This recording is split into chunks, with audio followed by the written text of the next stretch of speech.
guys, welcome to Vintage Genetics, and today is going to be a Q&A video, the fourth of its kind, so let's get right into the video. First question, by someone with a beautiful name, Wesley Smith. Would you explain pre-workout and intra-workout shakes? Right now I take a pre-workout that has creatine, nitrous oxide and B vitamins, but no caffeine. I don't do well with too much caffeine. Alright, so basically what's in his pre-workout is creatine, well, nitrous oxide, that means something that stimulates nitrous oxide or NO, which opens up the veins, blood flow a little more to the muscles, which gives you a pump, so that is a good addition. And that could be citrulline, L-citrulline or arginine. And it also has creatine. And the B vitamins uplift your energy and also open pathways for the nervous system and the blood flow. But the caffeine is actually a blood flow restrictor or a vasoconstrictor. And that means that your veins will be more resistant to blood flow. They can't allow as much blood flow in there as with no caffeine. Now I don't know the science behind it, but they say that above a certain amount of caffeine you don't get as good as a pump as you would normally get.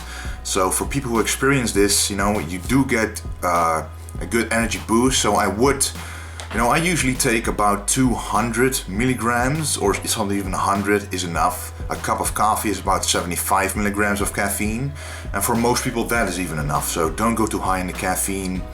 Take something like arginine or L-citrulline, something to open up the blood flow.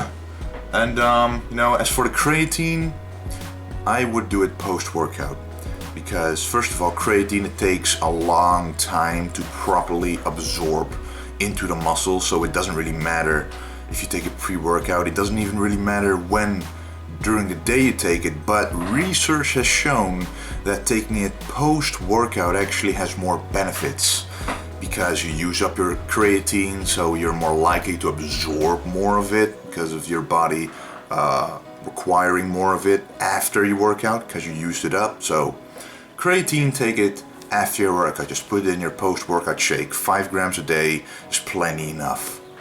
So what about an intra-workout shake? First of all, when you're bulking, an intra-workout shake is not necessary, no matter what, in my opinion, right? I never used it in my life, only when I'm in a deep cut. So even at the start of your cut, you don't need to use an intra-workout shake with BCAAs in it or carbohydrates in it. No need. Except for people who,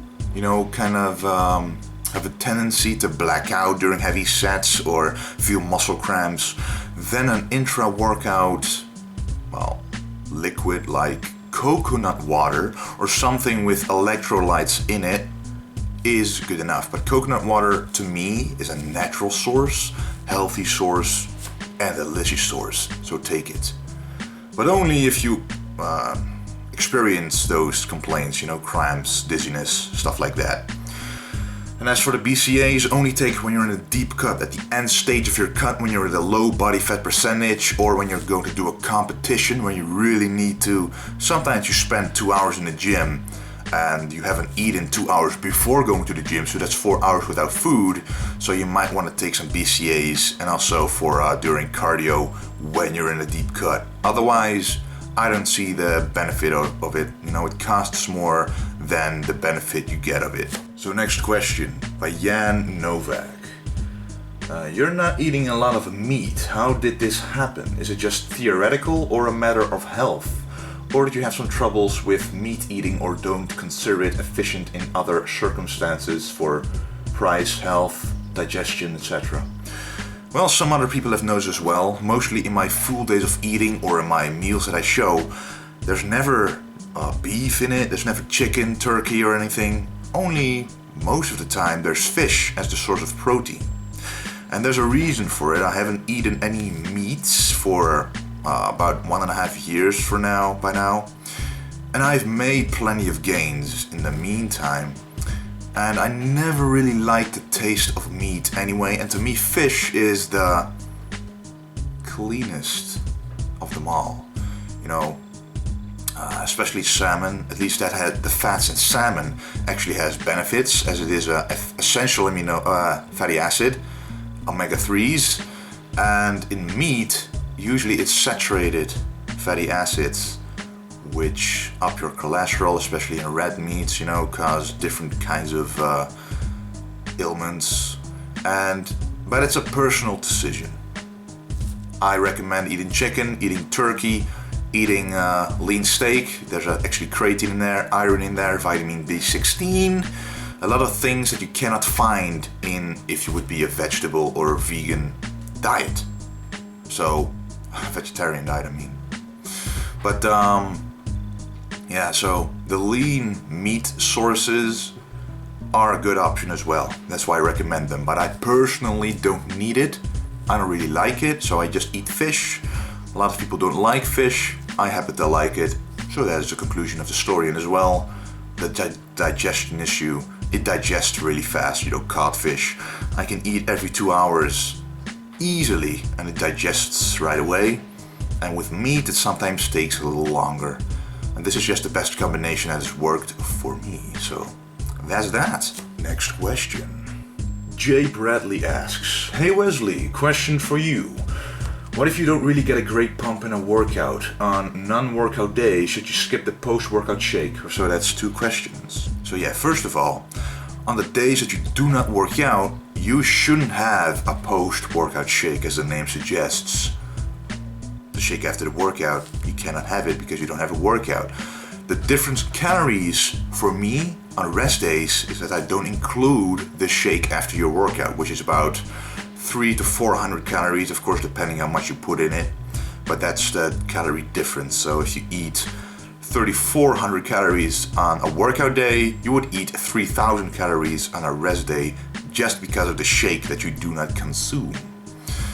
And as for the first part of the question, what if you don't get a really good pump in a workout? Well, first of all, you have to look at what time did you eat before the gym. For me, it has to be at least 2 hours, because if not, there's still a lot of blood in the digestion system, which means less blood can get to the muscles. And you know, when you work out, eventually the body will force the blood into the muscles where it belongs, but you still have this tired, weird, full, bloated feeling that is just uncomfortable during workout. So that'll influence your pump as well. And secondly, I already said this earlier in the video, but taking too much caffeine before workout can limit your pump. And taking stuff like L-citrulline or arginine, both available with Cytic Nutrition, is beneficial because it opens up the blood vessels and allows more blood flow to go to the muscles. And thirdly, it is important to use mind-muscle connection. Don't just move the weight, don't just move heavy weights, but actually squeeze your chest when you do a chest press. You know, some people do this, but if you do this, boom, all the blood is right here. So yeah, using lighter weights, a little more reps, more concentrated focus reps on the muscle itself will give you a greater blood flow and a greater pump in the muscle that you're training. So those 4 factors together will assure a great pump. Next question by Arlon Edo. I have been lean bulking for a while now. I wanted to get to 170 pounds before I cut, which will hopefully be by the end of the summer. How long does cutting usually take? Well, that is dependent on how you bulked, but usually, for me, when you lean bulk for about 3 to 4 months, the cutting phase will take as long or even shorter. If you do it right? In my lean bulking video, which you can see right there, right in between my fingers. In the lean bulking video, you see that I recommend adding 250 calories above your daily caloric needs to slowly gain muscle with as little as fat as possible. Now when you're cutting, I do exactly the opposite. Go 250 calories below your caloric needs. So in total, that's 500 calorie difference, right? But you should lose the fat as fast as you gained it during the lean bulk. But here's the thing, during the lean bulk you added muscle mass. So what you do is during the cutting you decrease your caloric needs with 250, but in reality your metabolism has increased because of the added muscle mass. So the cutting will go a little faster, especially if you add the right amount of cardio, the right foods, and the right, not always necessary, but the right supplements as well. So cutting will take about, depends on how long you bulk and how well you did it, but it will be a little shorter.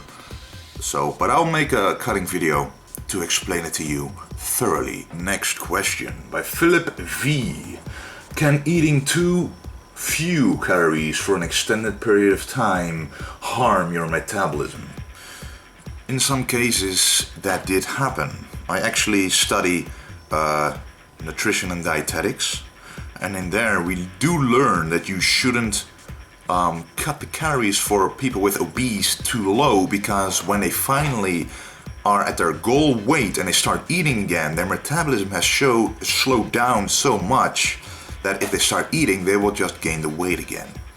So it's very important to, a lot of people want to lose the weight as fast as possible, but that's not the best case. You should only go a little below your caloric needs, slowly lose the weight, add cardio to up your metabolism continuously. You have to rely on your metabolism, not the cutting of the calories. That is something a lot of people have to learn, because that takes patience. But once you achieve the goal, that goal is there to stay, and you can improve upon it instead of struggling to stay there. So that's why I recommend going a little under your caloric needs for cutting. But yeah, it can cause metabolic damage, but you can fix it by upping your carbs, for example, by a whole lot. But there's a whole process behind it, which is not necessary if you did it right from the start. But I will explain that in the cutting video. Next question by Sherbal Abueska. How often do you change your diet and training routine? And do you have an exact period for cutting and bulking, or do you just start cutting bulking when you see that you should?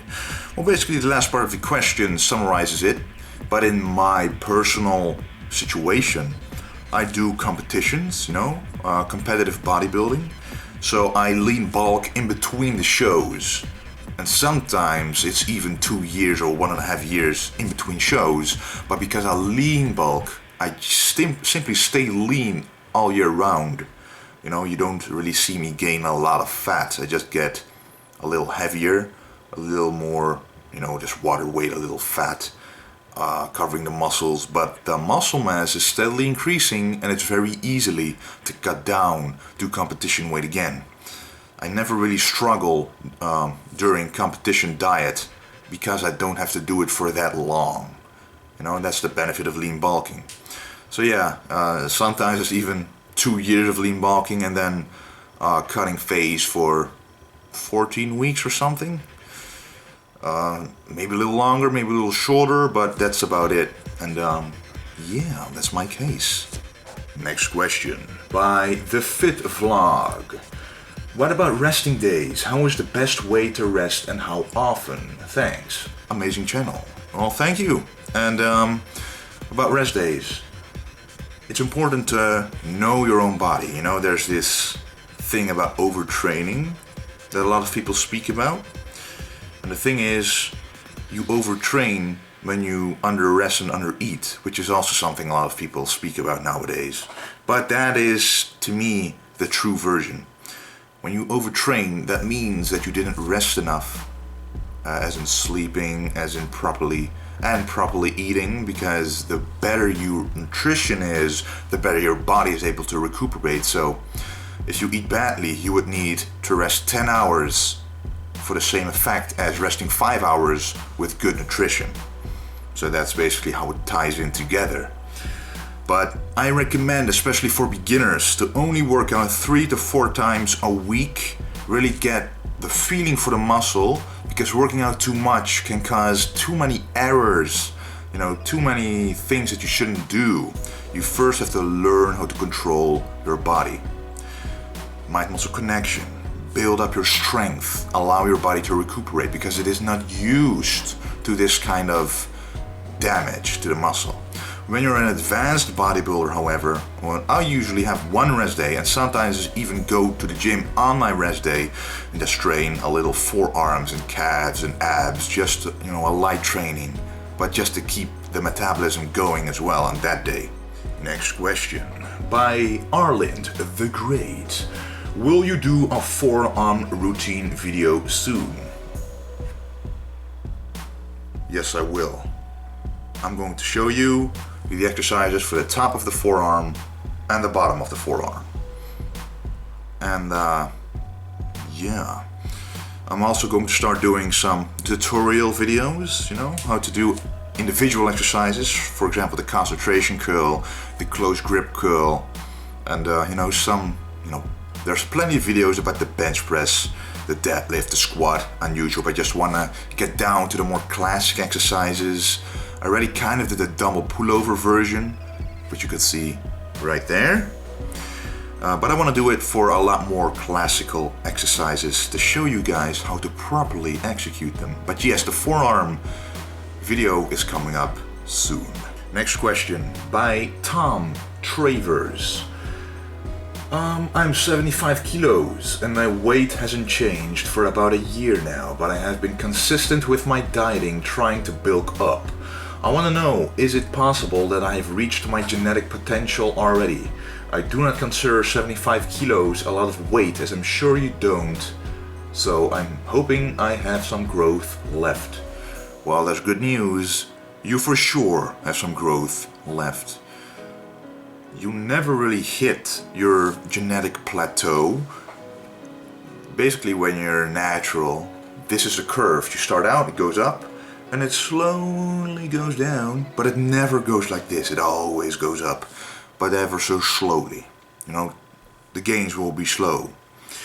And the thing is, when you weigh 75 kilos and you're saying, I'm trying to bulk up, but I don't increase in weight, you're simply not eating enough.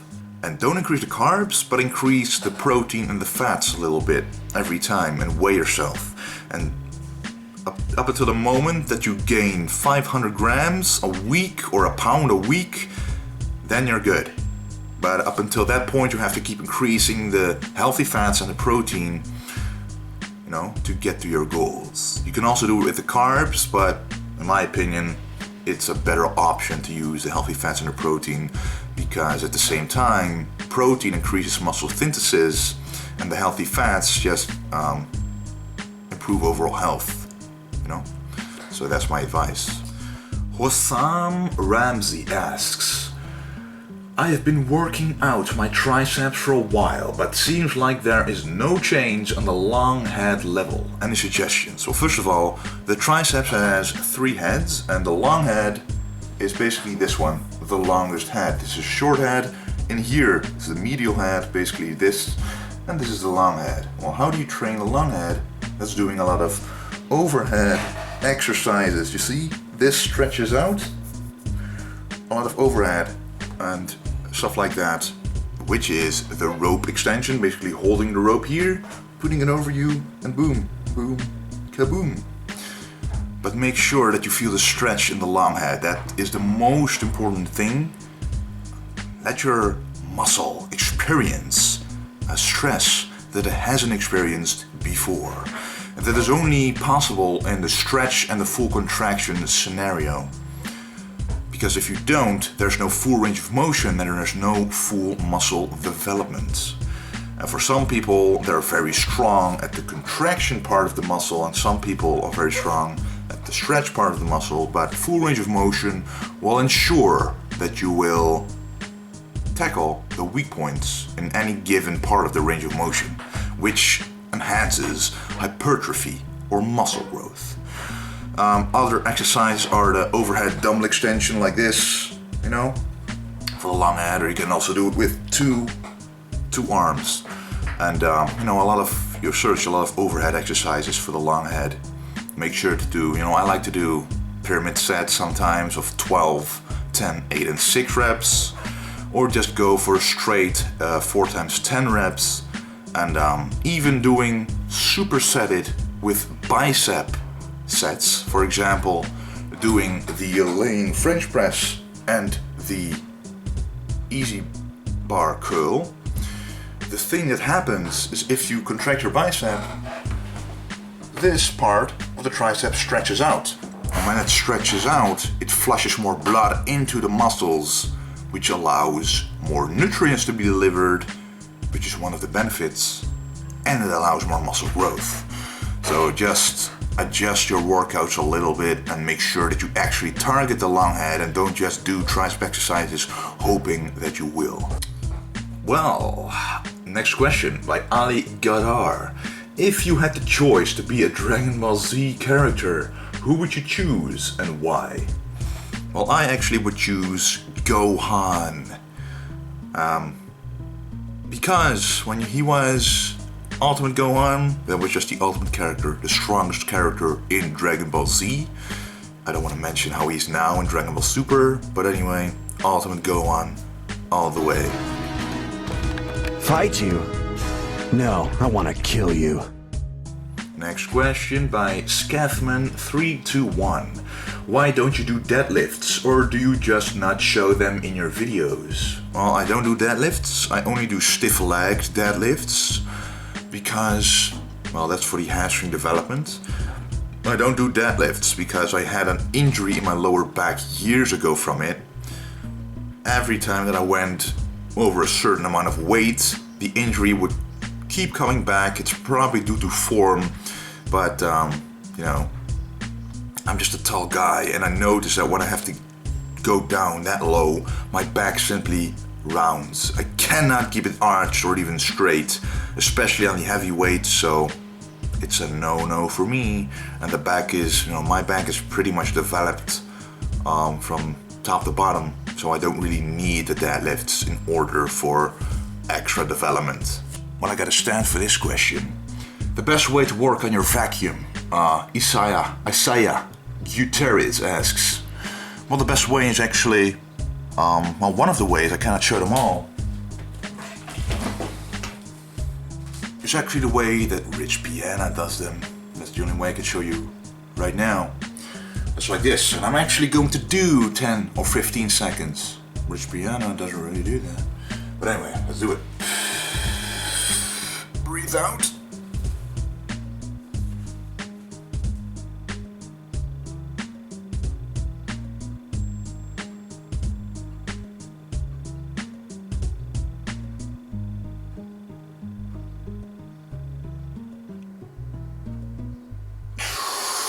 Oh, yeah. It's a lot more difficult than it looks. First, you just have to breathe out all your air until there's nothing left, because without the air, it's much easier to suck in your stomach, you know? Easier to bring your belly button inside, to try to pull your belly button to your spine, basically. When you stand like this, it's easier because then you basically round your back, boom, suck it in. And but I'm gonna make a separate video on this for sure. Keeping it sucked in for 10 seconds or even 15 seconds is pretty hard, and then you know that you're actually working something. Because the combination of basically tensing those inner abdominal muscles to suck the stomach in with no breath, no oxygen, is pretty heavy, pretty hard. So give it a try, but I'm gonna make a video about this for sure. Alright, last question for part 1 of this Q&A. Part 2 will be uploaded right after this. How to, well,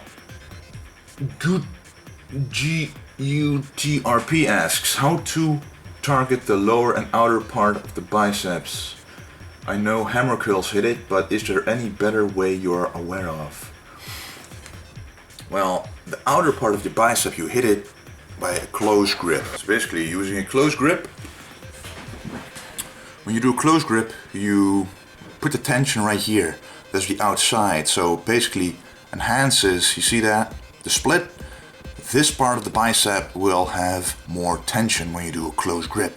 So when you go up, you really, you see it grow? That's how you work the outside. But also you have the Brachialis, which is right here. You see that stripe here? That's how you target it. And you target it by doing hammer curls. As you can see, it tenses up. But you gotta make sure to use full range of motion. 1, 2, 3. Every time you contract it, you contract the Brachialis. Baby, please. So guys, that was part 1 of the Q&A, and part 2 is uploaded right here.